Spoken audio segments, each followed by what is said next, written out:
categorias aí que, quando faz greve, impacta toda a classe trabalhadora. E acho que a primeira coisa que a gente deve falar é: greve no setor dos transportes precisa de muito apoio popular. Seja de motorista de ônibus, seja de metroviário, seja da CPTM, porque ela impacta a classe trabalhadora de maneira imediata. Assim que o metrô fecha as portas, isso impacta não só quem usa o metrô, como quem até depende de carro, como a gente viu no trânsito agora, né? Então, é muito frequente a gente ver o governo usar o impacto que isso tem na classe trabalhadora para colocar os trabalhadores contra os metroviários.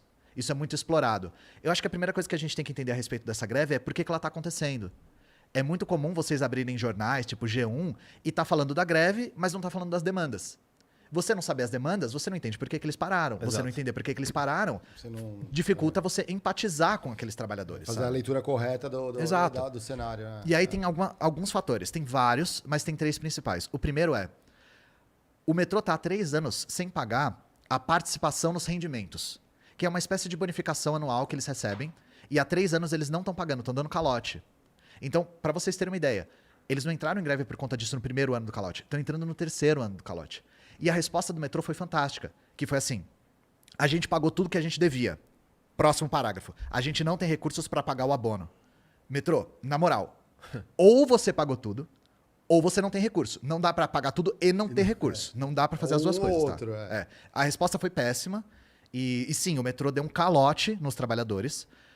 A segunda questão é: o metrô está também com subcontratações. Então o metrô está funcionando abaixo do mínimo. Mesma coisa que eu falei da USP. Então a exigência por mais contratações, porque quando você abaixa as contratações, os trabalhadores que ficam são super explorados, tem que trabalhar mais para conseguir fazer aquilo funcionar.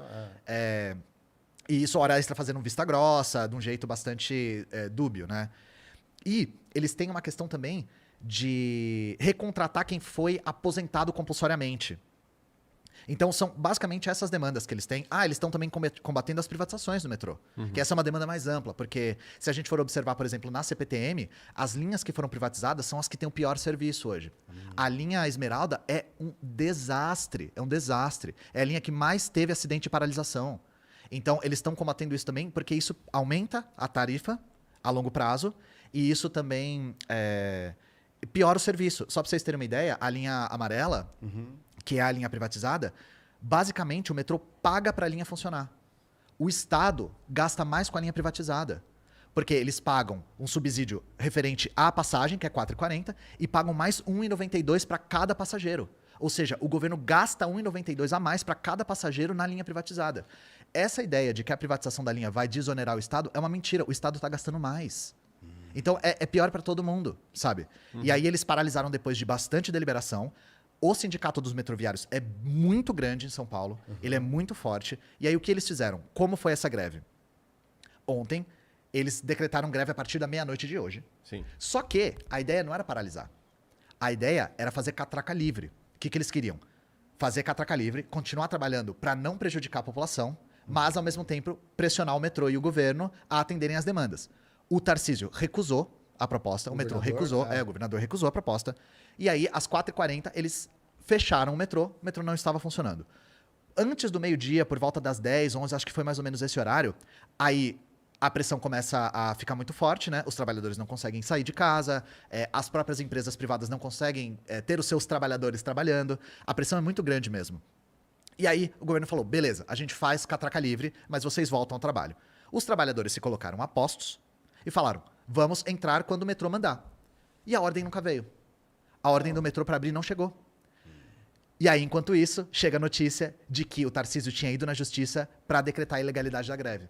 Ou seja, foi uma manobra que ele fez para, enquanto eles não estavam mobilizados com a greve, prestes a abrir, ele decretasse a ilegalidade da greve mediante a multa de R$500 mil por dia. Por dia. O sindicato não aguenta isso. Por muito pouco tempo, né? O sindicato aguenta por pouco tempo isso. Apesar do sindicato ser muito forte. Exato. Apesar de ser um sindicato muito forte, muito mobilizado e muito combativo, né? Então, a questão é, o metrô falou: a gente não abriu o metrô depois da catraca livre, né? Depois que o acordo da catraca livre foi chegado, porque não tinha pessoal. Os metroviários filmaram as pessoas esperando para entrar. Era só receber a ordem, o metrô não mandou a ordem. Então isso é mentira.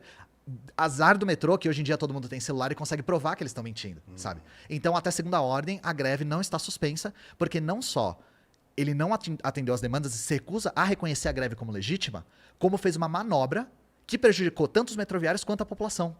Foram as duas coisas. E agora ele deve receber pressão também.